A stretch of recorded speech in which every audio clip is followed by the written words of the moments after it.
Wearing a belt. It seems pretty simple, right? However, what if I were to tell you that 90% of men are wearing their belts incorrectly? Seriously, and it may seem like a small deal, but wearing the wrong belt size, belt color, belt buckle type can ruin your entire outfit. I'm gonna make it easy for you. I'm gonna lay out exactly what you need to know to buy the perfect belt. First up, let's talk about how your belt should be aligned with your clothing. To do that, I'm going to introduce you to the gig line. So the gig line is an imaginary line that can be traced down your shirt placket, the edge of your belt buckle, and down your trouser seam. Now, the vast majority of men do not know about this rule. So where does it come from? The idea of the gig line comes out of the military. Basically, military uniforms are very regulated. So if you went to a military college, you served in the military, maybe you went to Texas A&M, you know about the gig line because you have been inspected in your uniform. And all this makes sense if you know your history because the wearing of belts was made popular after World War I. Basically, the doughboys coming back from World War I liked their belts. They stopped wearing the suspenders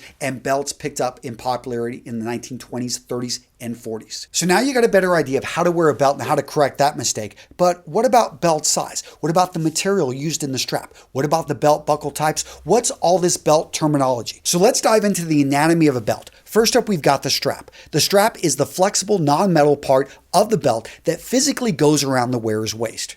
Next up, we've got the buckle. There's a wide variety of buckles out there. Some of the most common, first up, the frame buckle. This is actually going to use a bar to attach it to the strap. This type of buckle has a prong that will go through the hole on the other side of the strap. You'll also see strap loops. These keep the end of the strap in place and occasionally an end tip on a belt for decoration.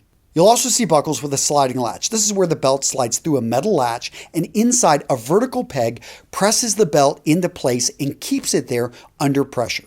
You'll also see buckles with a hook. Very common in Western wear, you'll see a flat metal plate is attached by slipping a hook on the back of the buckle through the front of the belt. And last but certainly not least, my favorite, the micro adjust style. So belts like this, they have no holes on the strap. Instead, when you turn them over, what you're going to find is a system of micro adjustments. Now, what's cool about the micro adjust system is that you can adjust the fit of the belt by 1/4 of an inch. Compare that to traditional belts where you've got an inch between each of the hole adjustments. In addition, if you use the belt a lot, which I know a lot of you guys do, you get that unsightly bending stretch mark right on the hole that you use most of the time. So how does the micro adjust system work with the buckle? Well, if you look at the buckle, you'll see there's a metal catch. And so when you stick the strap in, it's going to catch and adjust by 1/4 of an inch. Now, gents, if you want to grab yourself one of these micro adjust belts, you need to make your way over to Anson Belt and Buckle, the paid sponsor of today's video. First up, let's talk about quality. This belt right here, I've owned for over 8 years and it's still holding up. It functions, it works.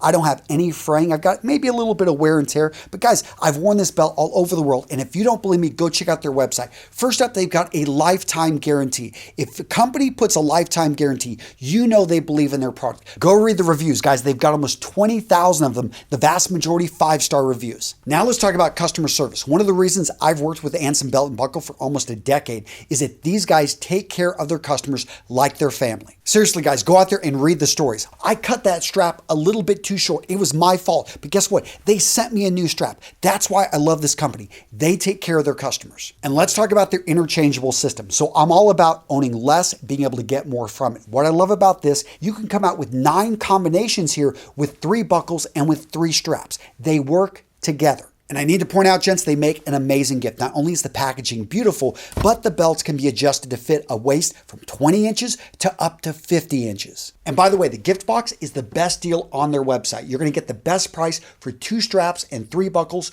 or 2 buckles and 3 straps. Gents, I'm linking to Anson Belt and Buckle down in the description of today's video. Use that link. Go check them out. A great company. I'm proud to support them. Now let's talk about belt buckle style and formality. A lot of guys make a mistake here. They wear too casual a belt buckle style when they should be wearing something a bit dressier. The classic metal rectangle or square shaped buckle in silver or gold is going to be the most formal. This classic belt buckle style has been worn by well-dressed men for over 70 years. It's appropriate to wear with a suit or even jeans and a button-down shirt. Now the flat plate style, especially with the color bronze here, with this strap, this is going to be more casual. I could wear this with shorts, maybe a polo. I could wear this with jeans and a button down. Would I wear this with a suit? Probably not.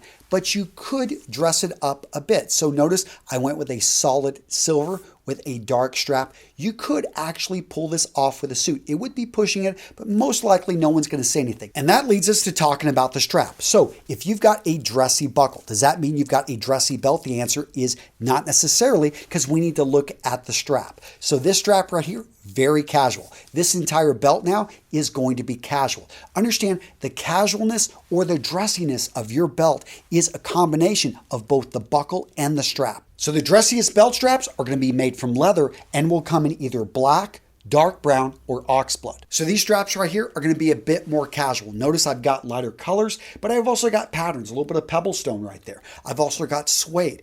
Patterns bringing in texture all of a sudden makes the belt a bit more casual. This would go great with a casual suit, maybe a sports jacket, odd trousers, maybe even a blazer and jeans. Now, the more casual strap styles we're going to see out there are going to be made oftentimes from a canvas material, or are going to use brighter colors, are going to use a combination of brighter colors, or are going to have maybe novelty features on them. When in doubt, gentlemen, remember, your belt is only as formal as its most casual piece. Next up, let's talk about belt size. First up, we've got diameter. If it's 1.25 inches wide, it is a dress belt. If it's 1.5 inches wide, it is a casual belt. And in case you're wondering, belts that are really wide, we're talking more than 1.75 inches. Those are oftentimes work belts. Belts that are less than 1.25, those are often women's belts. Now let's talk about belt length. The rule of thumb here, your belt length should match your jeans size. So if you have a 32 waist in jeans, like I do, you go for a 32 size belt. So here's where the problem comes in. That 32 has nothing to do with inches. So don't measure yourself with a tape measure. In fact, if you do measure your waist, you wear a 32, guess what? Your waist is more like 35 inches.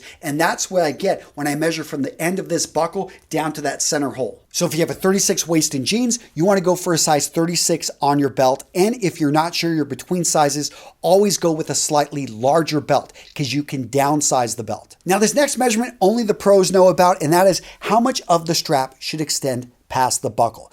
Too much, it's just going to look sloppy. Not enough, well, if you gain a little bit of weight, that belt, you're going to have to throw it out. So in general, I like to see between 4 and 7 inches. If you're a smaller guy, you're 5'3", guess what? You would go more towards the 4 inches. If you are a bigger guy, you're 6'8", then go out for that full 7 inches. But if you gain and lose weight, of course, give yourself room to basically adjust the belt. The point here is you got to know yourself, go for the length that works for you. And what about matching? So the general rule is metals should match metals, leathers should match leathers. So with your belt, the buckle right here matches the silver on this watch, the leather right here matches the leather on this belt combination. I could pull that off, but what if I'm going with a different watch and it's not even going to get close to matching my belt? Or I've got a bag and it's of a different color than the strap here, or what about with my shoes? That's what most people are thinking. Guys, I think you should complement. You don't have to match exactly, but they're really, try to avoid a black belt with brown shoes.